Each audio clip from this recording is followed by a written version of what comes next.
ये कहानी है एक ऐसी लड़की की जो सिंध के शहर नवाबशाह में रहती थी। वो बहुत ही सादगी पसंद थी। सांवली रंगत लेकिन बहुत ही खूबसूरत चेहरा, दिल मोह लेने वाला। और उसका नाम था महमल। सुबह 6 बजे किचन से चाय की खुशबू। महमल दुपट्टा समेटते हुए चाची के लिए चाय बना रही थी। चाची ने कहा, महमल थोड़ी देर से उठ जाया करो बेटा, घर के काम कभी ख़त्म नहीं होते। महमल सर झुकाकर मुस्कुरा दी, क्योंकि उसकी मुस्कुराहट उसका सबसे बड़ा हथियार थी। जब महमल पैदा हुई तो उसकी माँ का इंतकाल हो गया था। उसकी परवरिश उसकी चाची ने की थी, बिल्कुल अपनी बेटियों की तरह।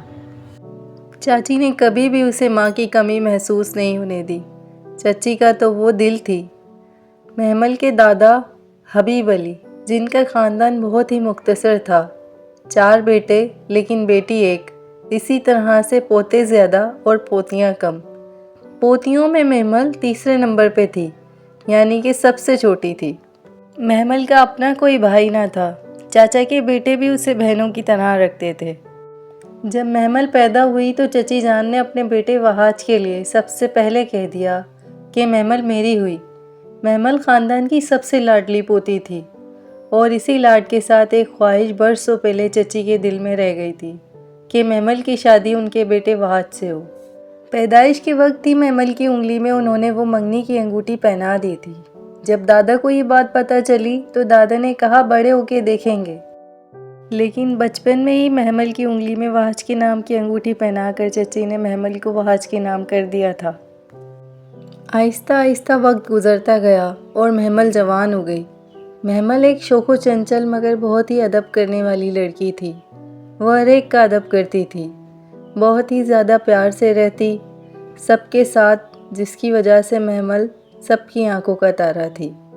जब महमल जवान हो गई तो उसके दादा ने उसकी चची और चाचा को बुलाकर कहा कि महमल की शादी करना चाहते हैं, वहाज को बुलाओ शहर से, उन दोनों की शादी करवानी है। वहाज कराची यूनिवर्सिटी में एक प्रोफेसर था, मगर तकदीर ने कुछ और लिख रखा था। वहाज की खबर आई, वो तो खुद कराची में शादी कर चुका है। दादा ने वहाज को बुलाने के लिए कहा तो चची की तरफ से कोई जवाब ना आया।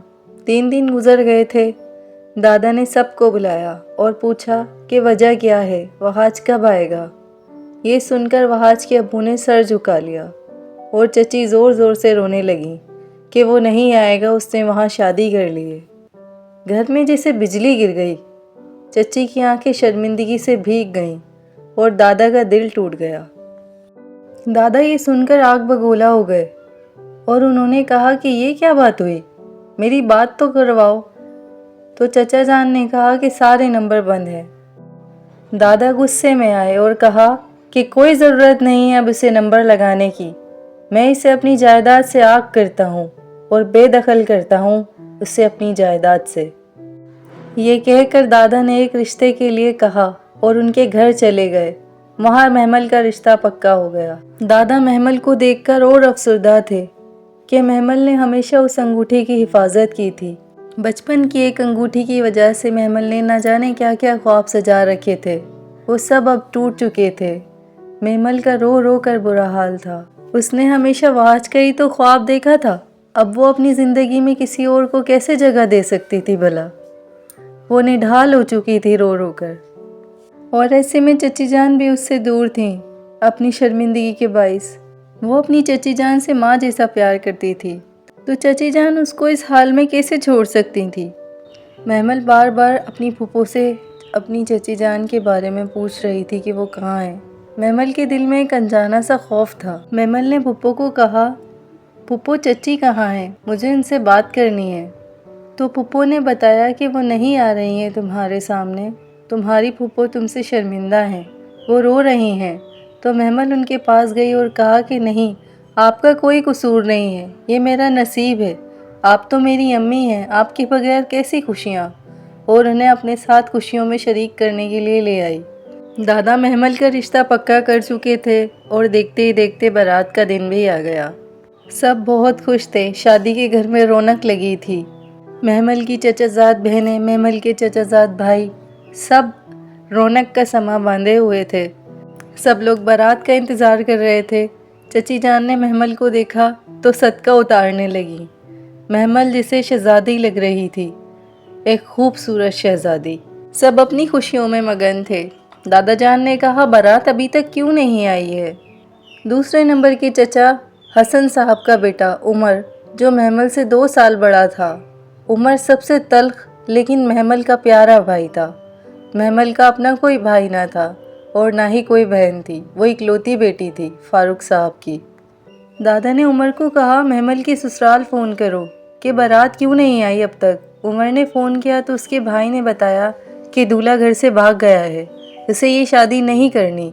बाबा जान की ज़बरदस्ती करने पर उसने इस रिश्ते को मंजूर किया था, मगर अब वो शादी ना करने की वजह से घर से भाग चुका है और हमारा भी उससे कोई राब्ता नहीं हुआ है।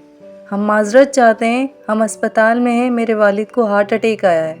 ये कहकर फ़ोन बंद कर दिया। दादा ने उमर को बुलाकर कहा कि क्या हुआ, हमें तो बताओ। उमर ने घबराकर सारी बात दादा को बताई तो दादा समेत सारा घराना खामोश हो गया। जो घर थोड़ी देर पहले जगमगा रहा था, अब वो अफसोस में डूबा हुआ था। ये बात महमल को बताई गई तो वो टूट कर रह गई थी। एक लम्हे में महमल की सारी उम्मीदें, ख्वाब सब बिखर गए थे। वो मासूम, हंसने बोलने वाली चंचल सी लड़की बिल्कुल खामोश हो गई थी। आंखों में गहरी थकन और दिल में सब्र की तड़प उतर गई थी। दादा समेत सब घर वाले महमल की हालत पर रोते थे। उमर महमल को देखता तो उसे हंसाने के लिए कोई ना कोई तरकीबें लगाता रहता, लेकिन महमल जिसे खामोश हो गई थी। फिर एक दिन उमर और उसके कुछ दोस्त घर पर आए तो हमेशा की तरह एक दोस्त ने कहा कि उमर चाय पिलाओ। उमर हंसते हुए महमल के कमरे की तरफ आया। जैसे ही इसने दरवाज़ा बजाया तो दरवाज़ा खुला। उमर ने एक ज़ोरदार चीख लगाई। अब्बा, चचा, अम्मी सब घबरा कर महमल के कमरे की तरफ आए। आकर देखा तो महमल के हाथ से खून बह रहा था और वो बेहोश थी। महमल को अस्पताल ले जाया गया। महमल ने नब्ज़ काट लिए थे।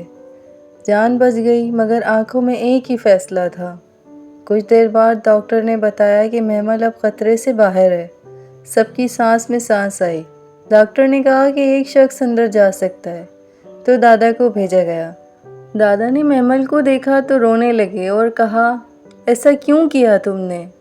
दादा को मारना है तो वैसे ही मार दो। इस तरह खामोश रहना, खुद को नुकसान पहुंचाना कैसी अक्लमंदी है बेटा? तो महमल ने कहा कि नहीं, ऐसा नहीं है। तो फिर ऐसा क्यों किया तुमने? क्या मुझे बताओगी? क्या तुम्हें दादा की सांसों का बिल्कुल ख्याल नहीं रहा कि तुम अपनी जान लोगी तो तुम्हारे बूढ़े दादा का क्या होगा? तुम्हें मालूम है, मुझे पोतियों में सबसे ज़्यादा अजीज़ हो तुम। महमल रोते हुए दादा के बाजू से लग गई। दादा सर सहलाते रहे और मोहब्बत से समझाते रहे। दादा ने महमल से पूछा, क्या चाहिए मेरी गुड़िया को? तो महमल ने कहा कि मुझे पढ़ना है। दादा ने कहा कि मैं इजाज़त ना दूं तो महमल ने कहा कि मैं फिर से यही करूंगी और इस बार अम्मी के पास ही चली जाऊंगी, इस दुनिया से दूर, अगले जहान में। दादा ने ये सुना तो उनके पैरों से ज़मीन निकल गई।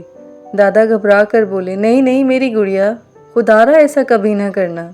दादा की ये मासूम सी गुड़िया वक्त के साथ साथ इतनी ज़िद्दी हो गई थी और वक्त ने इसे कितना रुलाया था, इससे दादा और बाकी घर वाले बखूबी वाकिफ़ थे।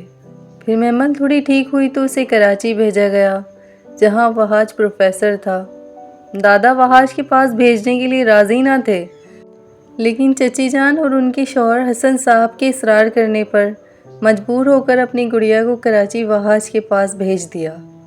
महमल कराची के लिए रवाना हुई। वहाँ वहाज खड़ा था। उसकी आंखों में हैरत नहीं, गुस्सा था, जिसे तकदीर ने उसके ज़ख्म खुरच दिए हों। वहाज को महमल ने 7 साल पहले देखा था। पहले की निस्बत ज़्यादा खूबसूरत और सहर अंगेज शख्सियत का मालिक था। पार्ट 2 के लिए चैनल ज़रूर विज़िट करें और हमारे छोटे से चैनल को सपोर्ट करें। Thank you.